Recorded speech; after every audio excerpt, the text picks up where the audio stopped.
नमस्कार दोस्तों, आज हम आपको अहोई अष्टमी की व्रत कथा सुनाएंगे। एक नगर में एक साहूकार अपने परिवार के साथ रहता था।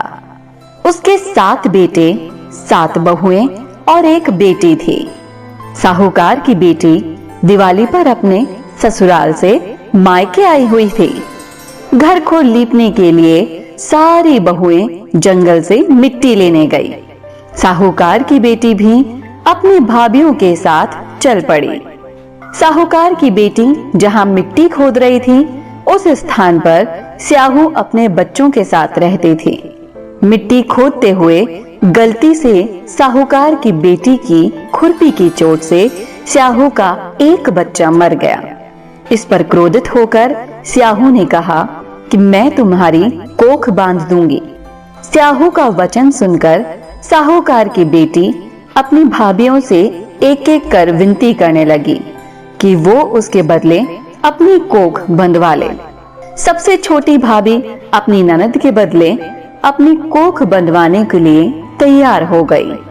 उसके बाद छोटी भाभी के जो भी बच्चे होते वो 7 दिन बाद मर जाते। 7 पुत्रों की इस प्रकार मृत्यु होने के बाद उसने पंडित को बुलाकर इसका उपाय पूछा। पंडित ने सुरही गाय की सेवा करने की सलाह दी। सुरही गाय सेवा से प्रसन्न हो जाती है और छोटी बहू से पूछती है कि तू किस लिए मेरी इतनी सेवा कर रही है और मुझसे क्या चाहती है। जो कुछ तेरी इच्छा हो वो तू मुझसे मांग ले। साहूकार की बहू ने कहा, स्याहू माता ने मेरी कोख बांधी है जिससे मेरे बच्चे जीवित नहीं रहते।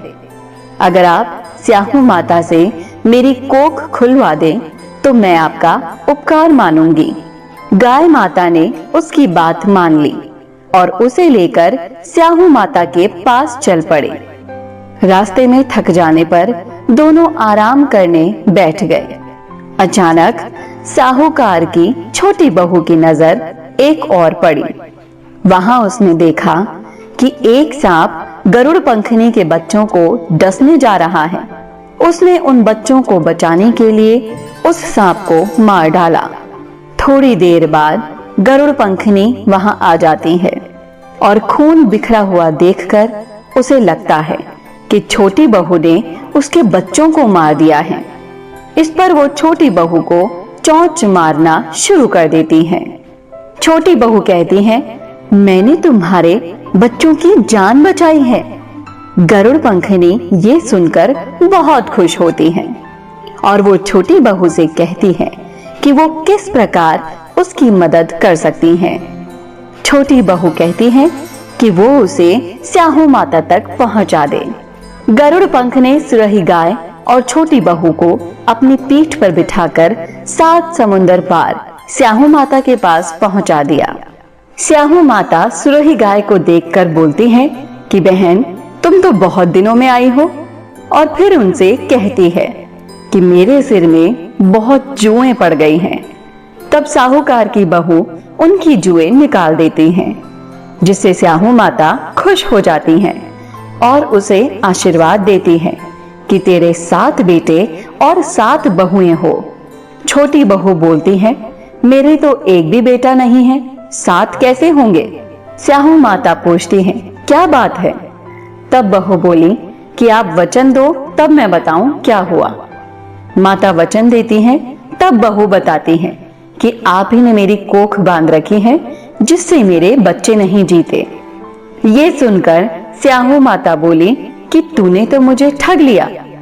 मैं पहले तेरी कोख नहीं खोलने वाली थी, लेकिन अब तो मुझे खोलनी ही पड़ेगी। जा, तेरे 7 बेटे और 7 बहुएं हो। तो घर जाकर अष्टमी की पूजा करना और उसका उद्यापन करना। बहू लौटकर घर आई तो उसके 7 बेटे और 7 बहू थी। वो सभी को देखकर बहुत खुश हुई। अब अष्टमी के दिन उसने 7 अहोई बनाकर पूजा और उसका उद्यापन भी किया। उधर उसकी जेठानी आपस में बात करने लगी कि जल्दी जल्दी अहोई माता की पूजा कर ले, नहीं तो सबसे छोटी बहू अपने बच्चों को याद करके रोने लग जाएगी। जब उसके रोने की आवाज नहीं आई तो उसने अपने बच्चों से कहा कि जाकर देखो चाची अभी तक रोई क्यों नहीं। बच्चों ने देखा तो वहां चाची कुछ मान रही थी और उद्यापन और पूजा की तैयारी कर रही थी। उन्होंने जाकर अपनी माताओं को ये बात बताई। ये सुनते ही जेठानियां दौड़ी दौड़ी उसके घर आई और उससे पूछा कि तेरी कोख कैसे छूट गई। देवरानी बोली, स्याहू माता ने मेरे ऊपर कृपा करके मेरी कोख खोल दी है।